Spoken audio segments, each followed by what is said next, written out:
So hi, I'm Dave McAllister. I work for Nginx, which is now part of F5. I'm on the open source side. I'm an open source technologist. I'm also one of the top 10 pioneers in open source, named so in 2017. We're going to talk about correlation. This is part of a longer talk around lying with statistics. But some quick things. We're talking about data dredging. Given enough data, I can prove anything. And that's really what a correlation comes to. They are important, but don't always trust them blindly. A couple of terms here. Pearson's correlation is how we determine whether things are in correlated space. The coefficient is correlation, the Pearson's correlation squared, and the P is the null hypothesis. How likely would this happen if it was real? And to start off is beer and marriage. So does marriage cause drinking, or does drinking cause marriage? It's actually neither. It has to do with population growth, and this is called a confounding variable. But it is absolutely cool. Websites on the internet, wind power generation, completely caused by cat videos. 100%. We all know that cat videos take over all those different pieces, and therefore we have to have more power, more cat videos. And by the way, when we look at solar power, it's exactly the same curve.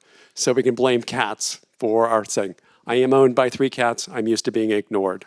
So just keep in mind that when you're looking at these things, correlations can mean things. How many people use tabs versus spaces? It's important because you get more money using one over the other. And if you're using both, by the way, you're in the bottom category. You're in the tab space. Tab space? Wait a minute, that doesn't work. And by the way, the same thing affects your language use. If you're using tabs for space, it doesn't matter which language you're in. If you're using tabs, you have a lower salary. Keep that in mind. Chess versus the protein supply in Norway. Almost a perfect curve of what the structure of the top chess rating is at any given moment is dependent on how much Norway eats in protein. Messi versus France. Almost a perfect correlation here between the number of goals scored and the French labor force percentage. This can be correlated to how many goals he scores, and now he's playing in the US, so it doesn't matter. If you have ever supported Internet Explorer, you understand this one, almost perfect correlation. Correlation is at 0.87, 0.99 is considered perfect.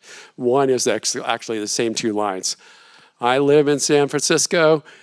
Season wins in San Francisco versus how much money Canada makes. So we root for Canada to make more money here when we're in San Francisco. Again, interesting sets of correlations. Global warming versus pirates. The more pirates we have, the lower the temperature was. And so keep this in mind that all we have to do is bring back the pirates and all of a sudden our global warming problem goes away. Lemons versus traffic woes. This is US data. The number of imported lemons from Mexico correlate almost perfectly, 0.97 to the number of traffic accidents that happened in the US. So 2 things. Do you get rid of lemons? Do you bring in more?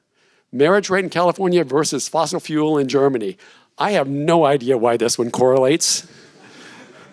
It's just an interesting thing that shows up here. Correlation at 0.77, it's pretty good. Bringing back my cat memes. Cat memes versus the English performance in the Cricket World Cups. Y'all want more cat memes. Okay, so everybody go write your own set of cat memes just to keep pushing this curve going up here. And then I was a football ref for 10 years. Soccer, crocodile attacks versus the number of refs in Massachusetts.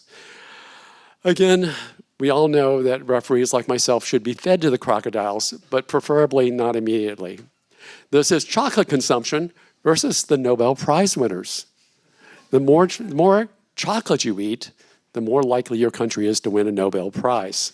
You can find yourself in that curve. There's some interesting background behind that.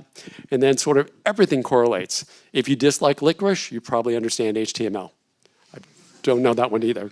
75% who can't type without looking at the keyboard like thin crust pizza.